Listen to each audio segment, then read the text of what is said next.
Hello everyone.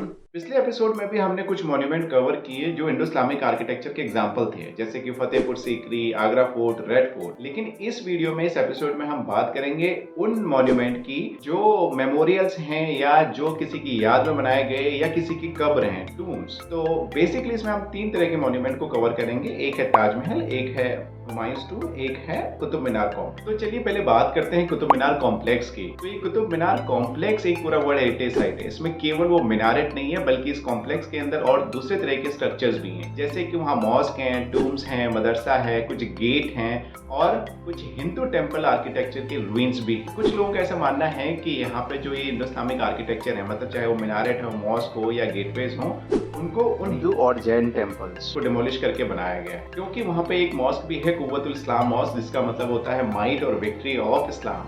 तो हो सकता है ये उसी कंटेक्स्ट में बात कही गई। और वहाँ पे एक 4th सेंचुरी का आयरन पिलर भी है, जो कि गुप्ता डायनेस्टी में चंद्रगुप्त II ने बनवाया था, जिसमें ब्राह्मी स्क्रिप्ट के अंदर लिखी हुई है। तो वो भी इसी स्ट्रक्चर के सेंटर में मौजूद है, आयरन पिलर।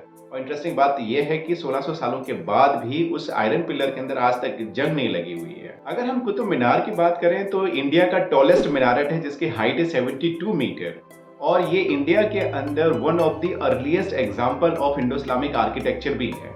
मतलब 13th सेंचुरी के अंदर जब दिल्ली सल्तनत स्टार्ट हुई थी स्लेव डायनेस्टी के साथ में, तो उसका ये एक तरह से पहला एग्जाम्पल है स्ट्रक्चर का, जिसको बनवाना स्टार्ट किया था स्लेव डायनेस्टी के ही कुतुबुद्दीन ऐबक ने, लेकिन उसको कंप्लीट बाद में उसके सब्सिक्वेंट रूलर्स ने करवाया। अगर हम इस मीनारेट की बात करें तो हमें इसमें कुछ इन्फ्लुएंस सेंट्रल एशिया और वेस्टर्न एशिया के मॉन्यूमेंट्स का भी मिलता है। और इसमें जो आर्टिजन्स यूज हुए थे वो इंडिया के भी थे और सेंट्रल एशिया के भी थे। इस कुतुब मीनार को देखते हुए अलाउद्दीन खिलजी ने भी बाद में 14th सेंचुरी के अंदर कोशिश की कि इससे डबल हाइट का एक मीनारेट मैं बनाऊं, लेकिन वो अपने इनिशियल फेज में ही इनकम्प्लीट रह गया, कंप्लीट नहीं हो पाया। उस इनकम्प्लीट स्ट्रक्चर की हाइट भी 25 मीटर है, तो अगर वो बनता तो शायद इससे दुगनी हाइट का होता। तो ये आज के डेट में दिल्ली के अंदर मेहरौली आर्कियोलॉजिकल पार्क कॉम्प्लेक्स के अंदर सिचुएटेड है। तो हमारा अगला मॉन्यूमेंट है हुमायूंस टूम। अनलाइक दिल्ली सल्तनत, ये मुगल आर्किटेक्चर का एग्जांपल है, अगेन इंडो इस्लामिक आर्किटेक्चर का ही पार्ट। तो इसको 1570 में हुमायूं का टूम के तौर पर बनाया गया था। और इसकी स्पेशलिटी यह है कि जैसे कुरान के अंदर पैराडाइज यानी जन्नत की बात कही गई थी और उसके अंदर 4 बाग का जिक्र था, उसी तरीके से इसको भी बनाया गया था। मतलब इंडिया के अंदर फर्स्ट गार्डन टूम का ये एग्जाम्पल है। मतलब इतने बड़े स्केल पे ये टूम बनाया गया और उसके चारों तरफ गार्डन बनाए गए। तो अपने आप में ये पहला ऐसा एग्जाम्पल था किसी इतने बड़े लेवल पे मौसोलियम बनाने का या टूम बनाने का, जिसने बाद में दूसरे स्ट्रक्चर्स को भी इन्फ्लुएंस किया।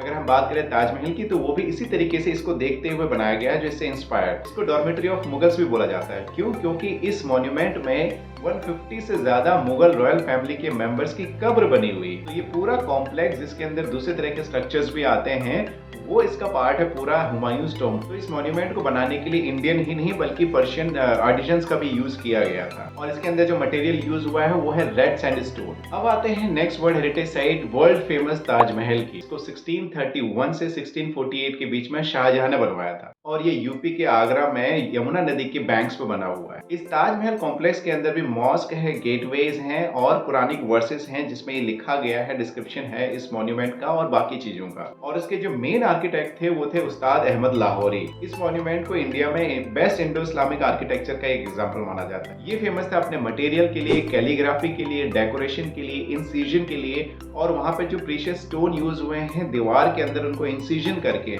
उसके लिए बहुत पॉपुलर है। इस मॉन्यूमेंट के सेंटर में मुमताज की कब्र रखी गई थी और 30 साल के बाद जब शाहजहां एक्सपायर हुए थे तो उनकी कब्र भी उसके बगल में बनाई। लेकिन जब हम देखने जाते हैं ताजमहल, तो हमको जो कब्र दिखाई देती है ऊपर ग्राउंड फ्लोर पे, वो उनकी मेन कब्र नहीं है, बल्कि जो बेसमेंट है, बेसमेंट के अंदर वो वहाँ पे मेन कब्र है। ये व्हाइट मार्बल में बना हुआ है। तो उसकी वजह से इसमें क्या होता है कि ये गंदा होने का, इसका कलर फेड होने का बहुत सारे चांसेस होते हैं।